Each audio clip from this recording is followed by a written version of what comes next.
Welcome to my channel. Nah, inilah dalilnya, anjuran kepada kita untuk mentalkinkan orang yang meninggal dengan kalimat la ilaha illallah. Nah, jadi talqin yang pertama adalah talqin untuk orang yang akan meninggal, ya, orang yang sedang menjalani sakaratul maut. Dan setiap kita pasti akan menjalani itu. Nah, jadi mau seperti apa nanti dilakukan oleh keluarga, oleh orang-orang terdekat kepada kita di saat kita sedang sakaratul maut. Nah, saat-saat sekarang inilah bisa menyampaikan pesan atau request itu, Bapak Ibu, ya kan? Dan jangan takut. Dulu banyak sahabat yang macam itu. Nanti kalau saya sakaratul maut, bahkan kalau nanti saya sudah meninggal, kalian sudah meratakan tanah kuburan saya, tolong lakukan ini dan ini kepada saya. Banyak yang berpesan seperti itu, ya. Jadi memang seperti apa yang kita inginkan nanti dilakukan oleh orang kepada kita setelah meninggal, ya bisa kita pesankan, ya, selagi hidup. Jadi bercerita tentang mati itu, ya, bukan sesuatu yang mengerikan. Mestinya begitu. Dan banyak para sahabat dulu macam itu. Tapi oleh kebanyakan kita sekarang lain, ya kan? Ibu misalnya, kalau suami ceritanya tentang mati-mati aja, ya kan, menyampaikan pesan, nanti kalau papa mati tolong begini-begini. Nah, seminggu itu cerita suami itu tentang mati aja, Pak Ustaz. Dah lain perasaan saya, Pak Ustaz, kata ibu, ya kan?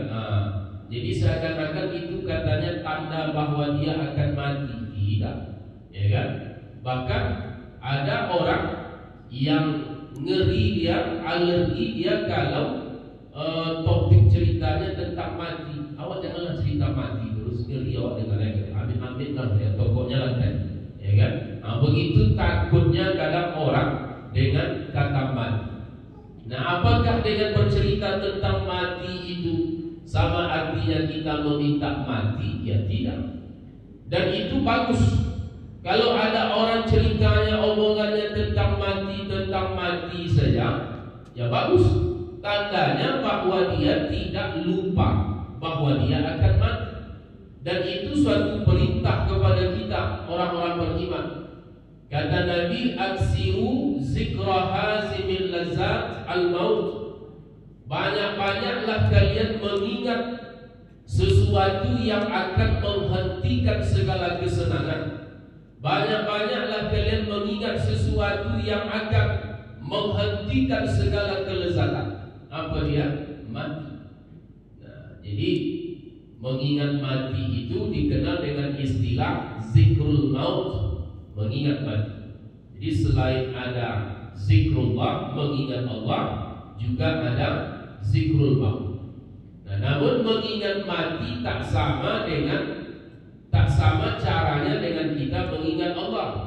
Kalau mengingat Allah dengan cara kita banyak menyebut namanya, bertasbih subhanallah subhanallah, bertahmid alhamdulillah alhamdulillah, ya. Nah, tapi mengingat mati bukan dengan cara kita banyak-banyak menyebut mati.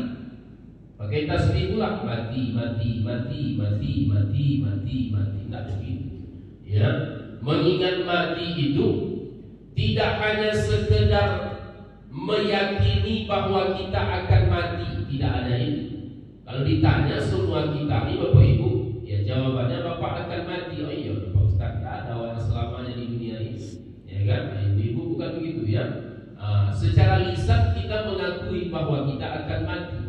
Bahkan ketika berperang dengan lawannya, dengan musuhnya, awak apapun yang terjadi berani, Pak Ustaz, ya, mati pula katanya kan. Awak kan mati juga semuanya katanya kan. Bermusuhan dengan orang, apapun akan dia lakukan, matilah katanya kan.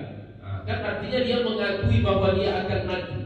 Tapi apakah sekedar itu yang diperintahkan dalam agama? Tidak, ya. Kalau secara lisan dia mengakui bahwa dia akan mati, tapi sikap perilakunya tidak mencerminkan untuk persiapan menghadapi mati, berarti tak nyambung itu. Ya kan? Contoh macam tadi, ya, dia perturutkan permusuhan, matilah, awak kan mati juga semua, kata ya kan? Nah, itu kan tak benar. Nah, jadi mengingat mati yang diperintahkan dalam hadis Nabi itu tidak sekedar mengakui bahwa kita akan mati, tapi meyakini bahwa kematian kita sangat dekat dengan kita. Ya, sangat dekat dengan kita. Mungkin ada orang selama ini karena dia periksa kesehatan, kolesterol aman, tensi tak ada masalah, ya kan, gula aman, ya kan. Nah, sehingga dia merasa bahwa umurnya masih lama. Merasa bahwa umur akan masih lama itu salah. Ya. Jadi mengingat mati itu meyakini bahwa kematian adalah sesuatu yang paling dekat dengan kita. Nabi pernah berpesan kepada Ibnu Umar radhiyallahu anhu, "Wahai Ibnu Umar, jangan di waktu pagi kamu berangan-angan menghayal tentang apa yang akan kamu lakukan di sore hari." Ya kan? Dan jangan di sore hari kamu menghayal, berangan-angan tentang apa yang akan kamu lakukan esok hari. Hari ini kamu dipanggil dengan Ibnu Umar, esok hari boleh jadi kamu dipanggil dengan almarhum Ibnu Umar. Ya, menghayal berangan-angan di waktu pagi untuk sore tak boleh. Berangan-angan di waktu sore untuk besok tak boleh. Menghayal berangan-angan itu tak boleh. Ya kan? Di waktu pagi menghayal untuk sore tak boleh. Awak kadang menghayal awak jaraknya bukan pagi dan sore, ya kan? Sekarang udah terbayang, dah direncanakan oleh dia apa tema seragam keluarga Lebaran besok, ya kan? Masih lama, ya kan? Dan itu tak pasti, ya kan? Nah jadi menghayal berangan-angan tak boleh, karena itu penyebab seseorang akan membuat menunda-nunda untuk beramal karena merasa bahwa umurnya masih panjang. Dalam kesempatan lain ketika Nabi bersama sahabat, Nabi mengambil satu ranting, kemudian ranting itu Nabi bagi menjadi 3 bagian. Bagian pertama Nabi tancapkan di depannya. Ranting kedua Nabi tancapkan di sebelah ranting pertama, lengket dempet dengan ranting pertama. Ranting ketiga Nabi lempar sekuat tenaga. Lalu Nabi bertanya kepada sahabat, tahukah kalian apa maksud 3 ranting ini? Kata sahabat, hanya Allah dan Rasulnya lah yang paling tahu. Maka dijelaskan oleh Nabi SAW, ranting yang pertama itu maksudnya adalah diri kita. Nah, itu perumpamaannya adalah diri kita.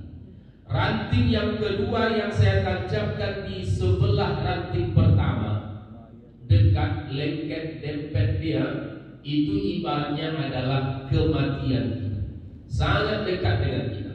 Ranting yang ketiga yang saya lempar dengan sekuat tenaga, itu ibaratnya adalah khayalan kita, angan-angan kita, begitu jauh dari kita.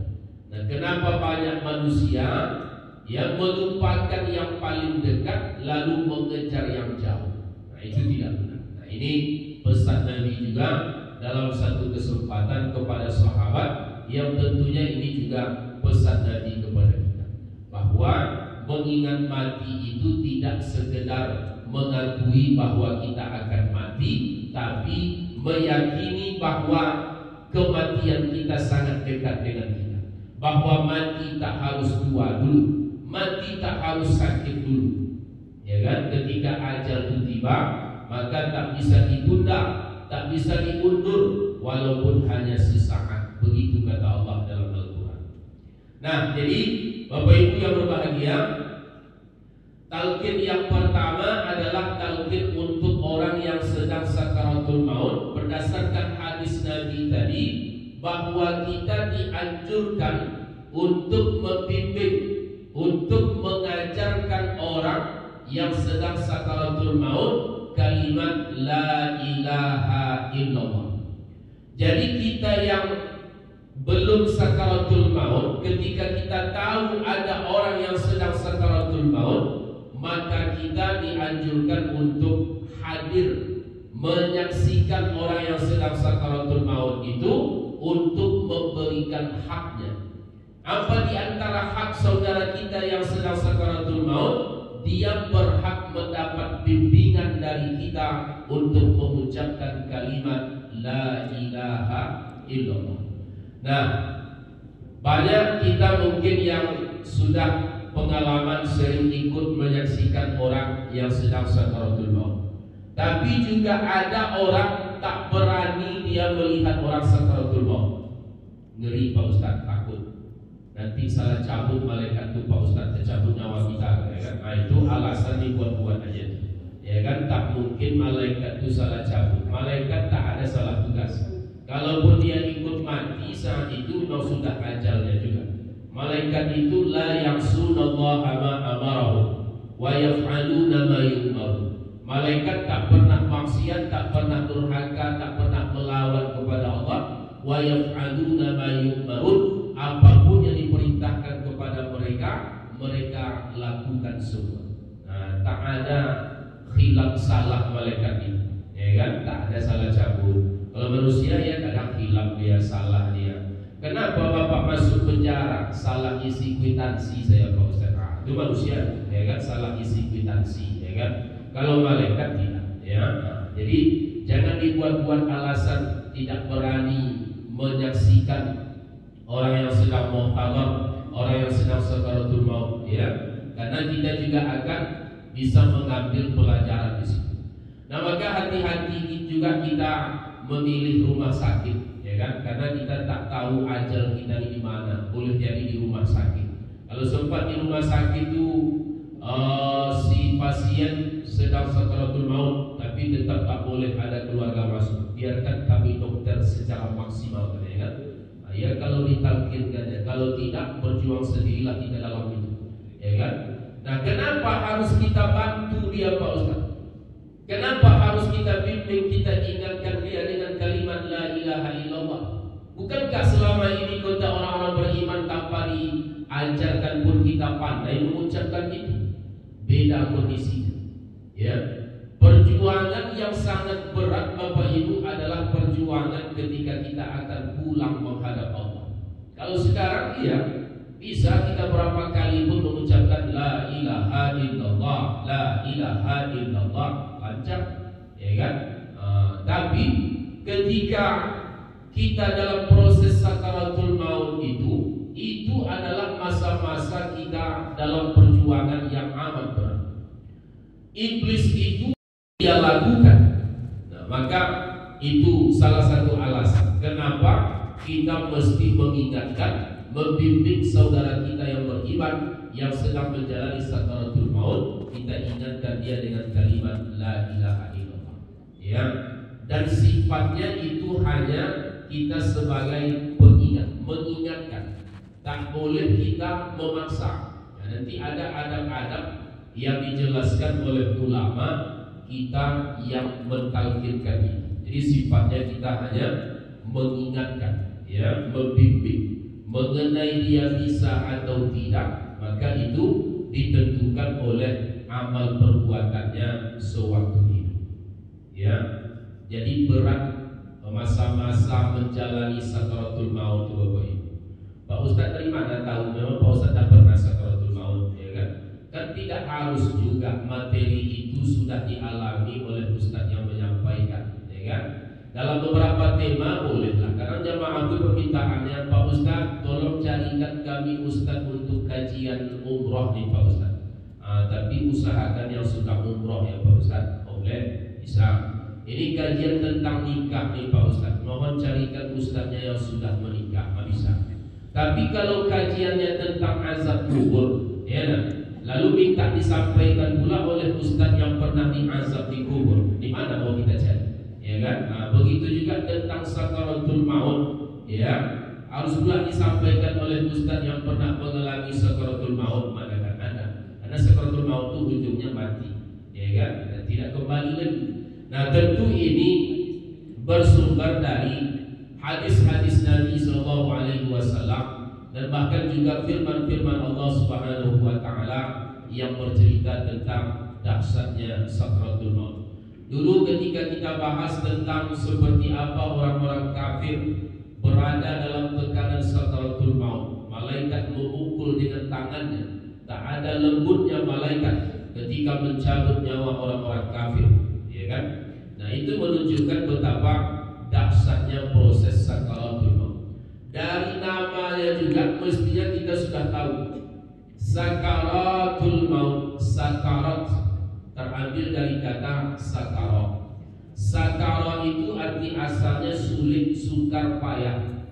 Maut, kematian. Sakaratul maut berarti masa-masa sulit, masa-masa payah menghadapi sakaratul maut, menghadapi kematian. Ya kan? Dari namanya saja. Masa-masa sulit, masa-masa payah menghadapi kematian. Jadi tak bisa kita melihat secara zahir saja orang yang meninggal itu. Sebentar Pak Ustaz, alhamdulillah lancar. Kata kita yang melihat, yang dia alami belum tentu, ya kan? Apalagi kalau kita melihat di sinetron. Di sinetron tuh orang gampang aja mati, ya kan? Nah, terbaring dia di rumah sakit tuh, satu-satu ngomongnya. Kalau yang meninggal itu seorang istri, ya kan? Apa kata terakhirnya? Mama sayang papa, la ilaha illallah, mati dia. Lalu ibu bayangkan pula macam itu lagu mati besok, kan?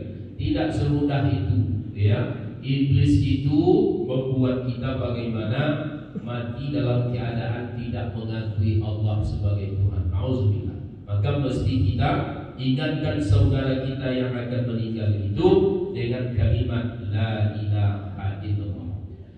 Kita lihat komentar Imam An-Nawawi tentang talqin terhadap orang yang sedang sakaratul maut.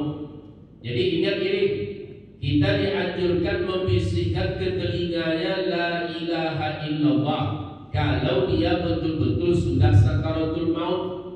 Ya, jangan kawan tuh batu pilek 3 kali, batunya baru awak bisikkan ke telinganya la ilaha illallah, di tokonya muncul awak, ya kan? Nah, itu sama dengan awak minta matikan itu, ya kan? Jadi beda, dan membiasa dengan sakaratul maut itu beda, ya. Nah, tahulah kita seperti apa bedanya. Dah nampak berat betul dia, ya kan? Nah, kata Imam An-Nawawi, makna hadis itu siapa saja yang sedang mengalami sakaratul maut, maka ingatkanlah dia dengan ucapan la ilaha illallah. Ada pertanyaan, bagaimana kalau anaknya mu'allaf Pak Ustaz, orang tuanya sedang sakaratul maut, non muslim? Percuma, ya, dan tidak bermanfaat baginya. Sedangkan dulu belum sakaratul maut aja tak mau dia mengucapkan itu, apalagi sangat berat seperti itu. Dan tidak akan bermanfaat bagi dia. Nah, begitu juga kadang pertanyaan, orang tuanya non muslim sudah meninggal Pak Ustaz, anaknya ini mu'allaf, apakah boleh anak ini mendoakan orang tuanya yang non muslim itu?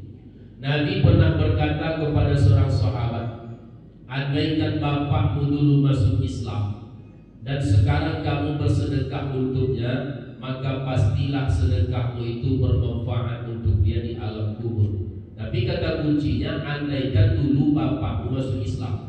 Dan kenyataan bapak sahabat ini sampai dia meninggal tak masuk Islam.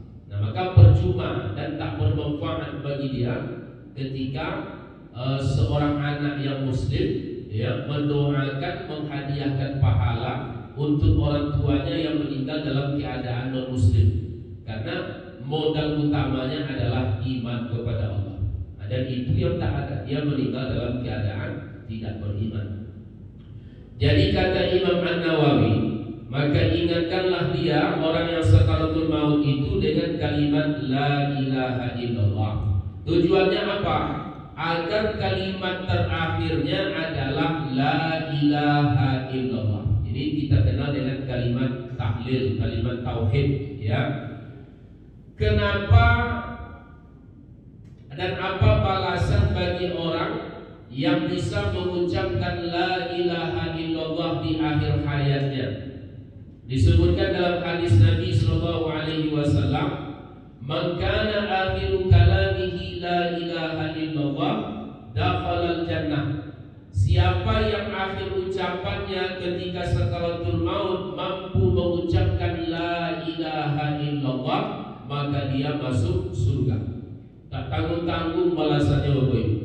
Bisa dia mengucapkan la ilaha illallah ketika akan meninggal, dan posisinya ucapan la ilaha illallah itu sebagai ucapan terakhir dia sebelum meninggal. Maka kata Nabi, dakhalal jannah, dia langsung masuk surga.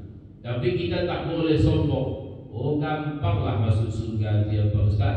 Hanya modal la ilaha illallah saja. Insya Allah 10 kali, besok 33 kali bisa saya Pak Ustaz. Itu sombong ya.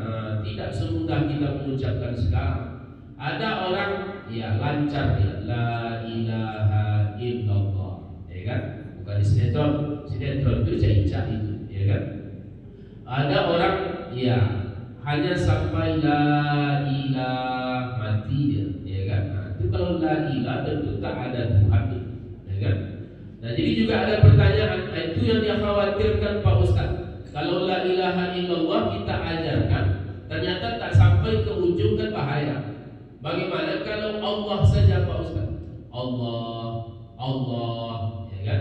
Nah, bukan tak boleh, tapi yang Nabi maksud dalam hadis ini, yang balasannya langsung surga itu bukan kalimat Allah yang dia ucapkan, tapi kalimat la ilaha illallah. Jadi tak sama kalimat Allah dengan kalimat la ilaha illallah Pak Ustaz. Itu tak sama. Kalau Allah, ya kan? Kalau la ilaha illallah itu ada kalimat menafikan di situ. Dia menidakkan Tuhan-Tuhan yang lain. Tak ada Tuhan yang lain-lain itu kecuali Tuhan itu hanya Allah. Nah, itu yang terkandung dalam makna dalam kalimat la ilaha illallah. Jadi tak sama. Dan yang langsung balasannya surga itu kata Nabi adalah kalimat la ilaha illallah. Ini begitu luar biasanya kalimat la ilaha illallah ini Bapak Ibu. Mampu kita mengucapkan kalimat la ilaha illallah di akhir hayat, langsung balasannya surga. Imam sering kita mendengar, afdalul zikri fa'lam annahu la ilaha illallah. Ketahuilah bahwa zikir yang paling utama itu adalah la ilaha illallah, ya kan? Ketika Nabi ditanya oleh sahabat, Nabi memerintahkan perbaharui iman kalian. Perbaharui ini bahasa sekarangnya upgrade, ya kan? Iman kalian, update. Ya. Sahabat bertanya, bagaimana cara memperbaharui iman ya Rasulullah? Dengan mengucapkan la ilaha illallah. Jadi itu luar biasanya kalimat la ilaha illallah. Kemudian kata Imam An-Nawawi, perintah talqin ini adalah perintah anjuran. Jadi mentalqinkan orang yang sedang sakaratul maut itu anjuran, dianjurkan, bukan wajib. Para ulama telah ijma', telah sepakat tentang talqin ini, ya. Jadi talqin khusus untuk orang yang akan meninggal itu ijma' ulama, kesepakatan ulama itu dianjurkan. Jadi tak ada ikhtilaf, tak ada perbedaan pendapat di kalangan ulama. Para ulama memakruhkan memperbanyak talqin dan terus-menerus tanpa henti. Itu makruh hukumnya. Kenapa? Agar orang yang sedang sakaratul maut itu tidak kacau karena kondisinya yang sedang sulit dan berat, hingga menyebabkan dia tidak suka dalam hatinya. Kemudian bisa saja dia mengatakan kata-kata yang tidak layak. Nah, ini diantara adab yang kita sampaikan tadi. Kita yang mentalkinkan orang yang akan meninggal itu tak boleh macam awak bertahlil setelah sholat, setelah baca yasin, la ilaha illallah, la ilaha illallah ke telinga orang, tak boleh, ya kan? Tapi dengan lemah lembut, ya, bertahap, ada ada jedahnya, ya kan?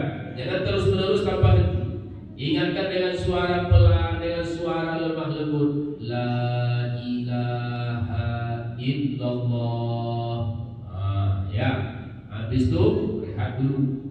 Jangan dipaksa.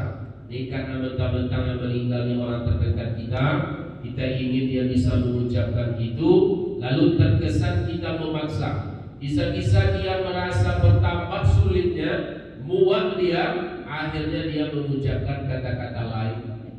Ya, itu pernah terjadi Bapak Ibu. Karena apa kalimat terakhir kita di saat meninggal itu Bapak Ibu tergantung kebiasaan kita selama hidup. Ada orang meninggal yang diucapkannya ayam karena dia memang ayam aja diurusnya selama. Orang azannya ngurus ayam juga, ya kan? Jadi ayam yang disebutnya, ya kan? Jadi hati-hati. Jadi apalagi di saat kita sudah berumur lanjut, ya kan? Itu ending hidup tuh, ya, itu sangat mempengaruhi. Kata Nabi dalam hadis, ada orang bahwa dia melakukan perbuatan ahli surga, sehingga pada saat itu antara dia dengan surga itu sangat dekat, hanya berjarak sehasta. Tapi akhirnya di saat dia akan meninggal, dia melakukan perbuatan ahli neraka, sehingga dia meninggal dalam keadaan melakukan perbuatan ahli neraka. Jadi seperti apa ending atau akhirnya, itu sangat menentukan itu. Orang yang pada mulanya melakukan perbuatan ahli surga tapi berubah, ya kan? Di saat dia akan meninggal, dia melakukan perbuatan ahli neraka, ya, sehingga dia akhirnya masuk neraka. Atau sebaliknya, orang yang pada mulanya dia melakukan perbuatan ahli neraka, sehingga jaraknya dengan neraka itu sangat dekat, hanya sehasta, tapi akhirnya dia bertaubat, dia melakukan perbuatan ahli surga sampai dia meninggal dalam melakukan perbuatan itu, dan akhirnya dia masuk surga. Nah, jadi apa kebiasaan kita, apalagi di saat akan meninggal itu sangat menentukan, ya. Termasuk ucapan ini, ya. Jadi kita yang mengingatkan, ya, memang tugas kita hanya mengingatkan, tak boleh kita terkesan memaksa. Bisa fatal akibatnya. Ada muak dalam hatinya sehingga dia mengucapkan kata-kata lain. Jadi ada adab yang harus kita patuhi. Kemudian kata ulama, kalau ada orang melakukan seperti itu, makruh hukumnya, tak baik, ya, ditalkinkannya tanpa henti terus menerus, itu makruh. Jadi semuanya mesti dengan ilmu. Menurut para ulama, jika orang yang sakaratul maut itu sudah bisa mengucapkan la ilaha illallah satu kali, maka tidak perlu lagi mengulangi talqin, kecuali jika setelah mengucapkan itu dia mengucapkan kata-kata lain, maka talqin diulang lagi agar akhir kalamnya betul-betul la ilaha illallah.